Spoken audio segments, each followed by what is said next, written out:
అనిల్ గారు యాక్చువల్లీ చిరంజీవి గారు వెంకటేష్ గారు మంచి ఫ్రెండ్స్. వాళ్ళు ఒక పెద్ద ఈవెంట్లో ఎప్పుడెప్పుడు సినిమా చేస్తామని ఎక్స్ప్రెస్ చేశారు. ఇప్పుడే మీరు చెప్పారు ఆయన త్వరలో జాయిన్ అవుతున్నారని.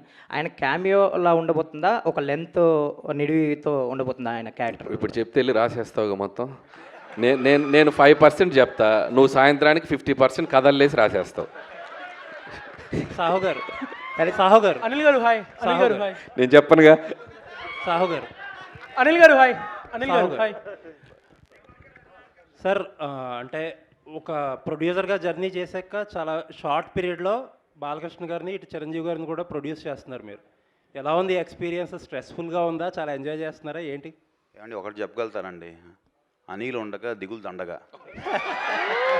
నీకు కూడా వచ్చినాయి డైలాగులు. మీకు కూడా అనిల్ గారు మీ మీద కూడా ప్రభావం చూపిస్తున్నారు. ఏది మీ మీద కూడా ప్రభావం చూపిస్తున్నారు అంటే నేను కొంచెం ఎక్కువ బతుకుతే తన కారణం ఈయనే, వేరే ఎవరు కాదు.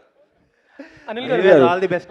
6 నెలలు సావాసం చేస్తే వాళ్ళు వీళ్ళు అవుతారు అన్నట్టు సాహు గారిని కూడా డైలాగులు చెప్పించే స్థితికి తీసుకొచ్చారు.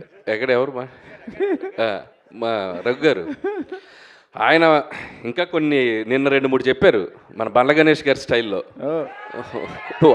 ఇది ఇంకా గ్లిమ్సే బాసు, ఆగు తొందర పడకు అని చెప్పాను నేను. ఉన్నాయి లోపల చాలా ఉన్నాయి.